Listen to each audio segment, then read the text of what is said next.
Hello বন্ধুরা, কেমন আছেন সবাই? সুচিস ক্যানভাসের নতুন একটা ব্লগে আপনাদের সকলকে স্বাগত জানাই। আজকে অনেক দিন পরে একটু সময় পেয়েছি আপনাদের সাথে গল্প করার জন্য, তাই চলে এলাম। সবাই ভালো আছেন তো? আমার কাজের প্রেশার প্রচুর বেড়েছে, তাই জন্য আর সময় করে উঠতে পারি না, আপনাদের সাথে গল্পও করতে পারি না। আজ মনে হলো একটা নতুন জিনিস আপনাদের সাথে একটু শেয়ার করি। সবাই তো এখন ডায়েট করছে, সবাই স্বাস্থ্য সচেতন হয়েছে, হেলদি ফুড হেলদি ডায়েট সবাই মেনটেন করতে পারলেই ভালো। আমিও চেষ্টা করি কিছু কিছু মেনটেন করার, কিন্তু মেয়োনিজ খেতে আমরা সবাই কম বেশি ভালোবাসি, কিন্তু মেয়োনিজ মানেই তো ফ্যাট। আজকে একটা ডায়েট মেয়োনিজ বানাবো, এটা বাড়িতে খুব কম ইনগ্রিডিয়েন্টসে বানানো যায়, আর এটা ভীষণ হেলদি। এটা খাওয়ায় কোনো ক্ষতি হবে না। তো চলুন এটা বানিয়ে ফেলি আর আপনাদের সাথে শেয়ারও করি।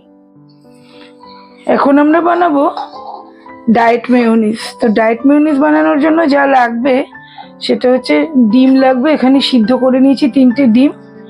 এখানে একটুখানি রসুন কুচিয়ে নিয়েছি, এখানে চিলি ফ্লেক্স আছে, আর অরিগ্যানো লাগবে বা মিক্সড আপ যে যা ইচ্ছা দিতে পারেন, এটা অপশনাল।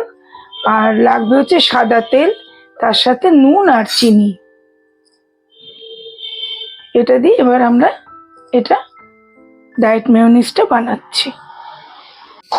আমরা প্রথমে কি করব, ডিমগুলোকে একটু টুকরো টুকরো করে নেব।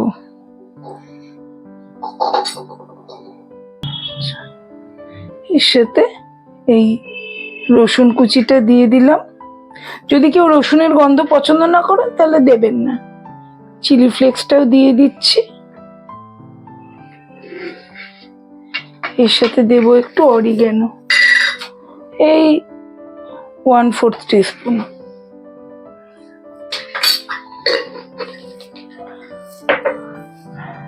নুন দেব, আমি এখানে পিঙ্ক সল্ট ব্যবহার করছি। এখন সবাই বলছে পিঙ্ক সল্ট খাওয়া খুব ভালো, তো আমি পিঙ্ক সল্টটাই ব্যবহার করলাম। আপনারা নর্মাল চিনিও নুনও দিতে পারেন। আর অল্প একটু 1/2 টিস্পুন মতো চিনি দেবো। আচ্ছা, এর সাথে আর একটা জিনিসও দিতে হবে, সেটা হচ্ছে একটু ভিনিগার। ভিনিগার এখানে 2 চামচ মতন আমি ভিনিগার দেব। আর দেব অলিভ অয়েল। হেলদি তাই জন্য আমি অলিভ অয়েল ইউজ করছি, আপনারা যে কোনো হোয়াইট অয়েলও ইউজ করতে পারেন। মোটামুটি 3-4 চামচ মতো অলিভ অয়েল দিয়ে দিলাম। আমি যে কোনো হোয়াইট অয়েল ইউজ করতে পারেন আপনারা, আমি অলিভ অয়েল দিলাম। দিয়ে এবার এটা মিক্সিতে একটু ব্লেন্ড করে নিতে হবে।